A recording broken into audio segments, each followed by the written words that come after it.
Hello everyone.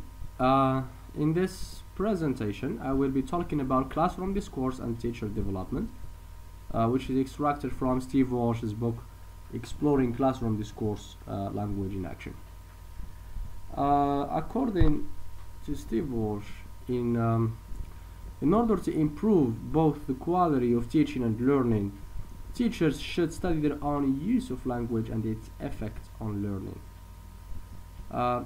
Because as we know, language underpins everything that goes within the classroom, and it is the key factor that could either enhance and promote interaction and learning or hinder it.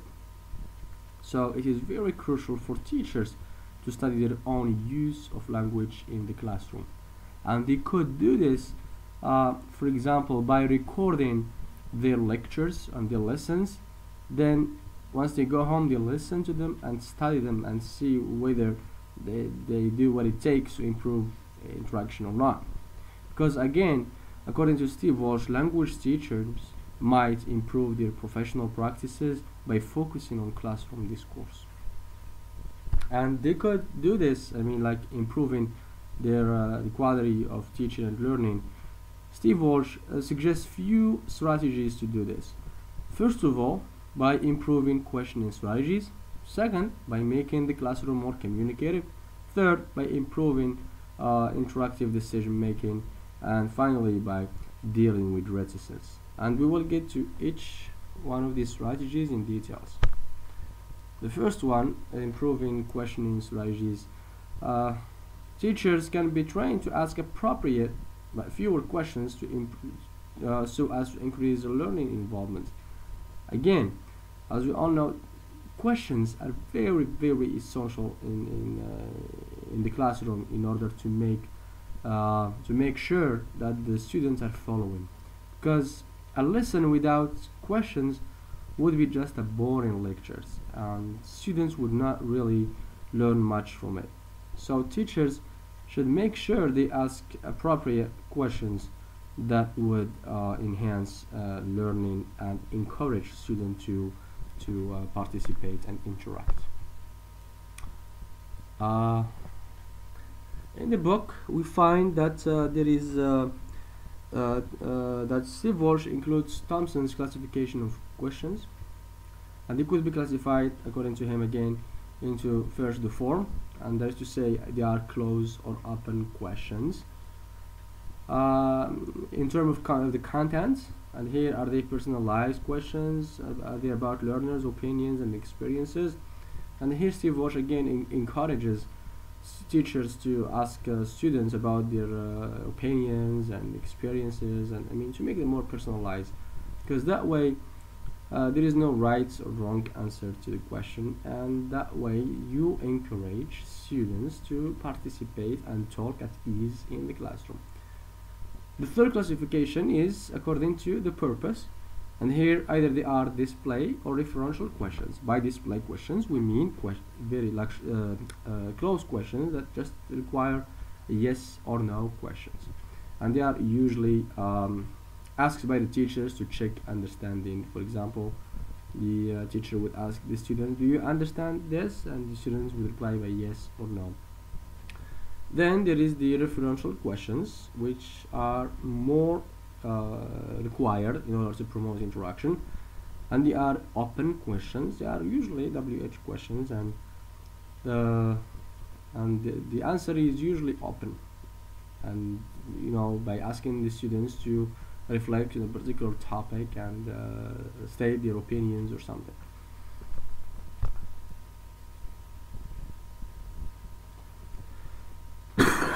Making classroom discourse more communicative. Here, teachers, they could do this by asking many referential questions instead of display questions. Content feedback. Teachers should focus on the content rather than the structure or the form. Even if the students make some grammatical mistakes, teachers should not correct them all the time. Again, it depends on the lesson.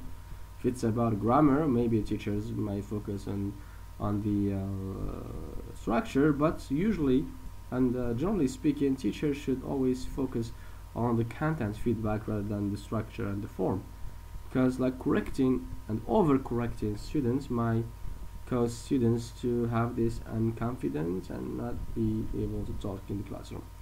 Increasing the teacher's wait time. Students differ in their mental capabilities and their intelligence and in their personality.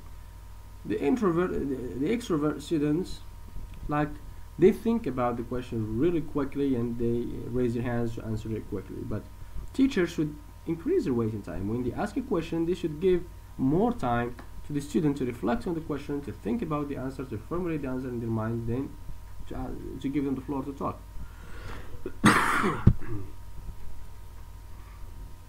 Enhancing interactive decision making. And here Steve Walsh states that good interactive decision making are those decisions that support rather than hinder the learning process. And here teachers should their lesson plans and their decisions should be flexible according to the situation. I mean, a teacher, for example, might have in his lesson plan for today's lesson that he will teach or she will teach passive voice, but then he or she finds out that the students have not really grasped yet the lesson of tenses, which is required to understand passive voice. Then here the teacher should be flexible and change his lesson plan and start teaching tenses. Just an example. Bailey suggests 6 principles for interactive decision making. First, serve the common good, which is of course like to promote teaching, to promote learning and interaction. I mean, teachers should always opt for activities that would promote learning and interaction. Teach to the moment, as I said, the example that I just mentioned of changing the lesson plan according to the moment. Then to further the lesson and to accommodate learning styles. Here teachers should mix and make use of different teaching methods, and they should not always use the same method all the time, because learning styles of students differ and they are different. So some students are audio visual, like they like audio visual things. Some of them are just like to listen, others would just like to read. Some of them would learn more when it comes to group work, etc. So they should change their teaching methods and to accommodate different learning styles of the students. Promote student involvement and display the wealth, and that is to say, to give the opportunity to other students to talk instead of focusing on all the students who talk all the time. So they should engage the introvert students who don't talk much. Dealing with reticence. Reticence is a very, very, very bad problem, and that's teachers facing in their classrooms. I mean, by reticence we mean that tendency to be silent and not be eager to participate in the classroom, and many students have this problem. So, and in order to find a solution for this problem, we should first of all investigate the reasons behind it. So reticence can be the result of the lack of confidence. Some students, they just don't have confidence in themselves and they don't trust that they got the right answers to the question, so that's why they stay silent. Second reason could be unwillingness to take risk. So some students, even if they know the right answer to the question asked, they wouldn't raise their hands to talk. I mean, because they wouldn't take the risk. They are afraid to be wrong or something. And it's the same, like fear of making mistakes and driving. And here we're talking about the fear of the teacher or the student's judgment. So that's why they prefer not to talk at all. The strategies to overcome reticence, as suggested by Steve Walsh, are as follows. First, lengthening wait time. And here, when a teacher asks a question, give more time to the student to think about it. They should give more time to the student to think about it and reflect on it and figure out the right answer and formulate it in their minds before they get to talk. That way they would be at least more confident. improving questioning strategies. And here, in order to encourage students to talk, Steve suggests that teachers should ask more referential questions, accepting a variety of answers. And here again, teachers should be well, they should not be harsh when it comes to the feedback and say harsh things to the students, but they rather accept all the varieties of answers given by the students in order to encourage them to talk more and think about it.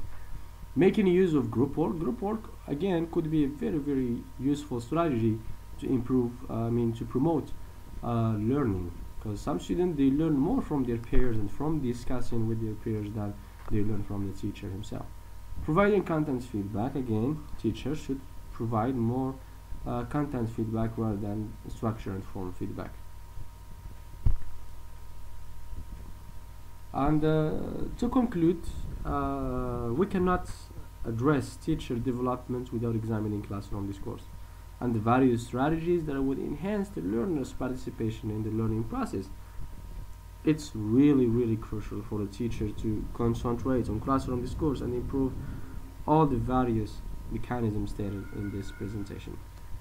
That's it for my presentation, and thank you so much.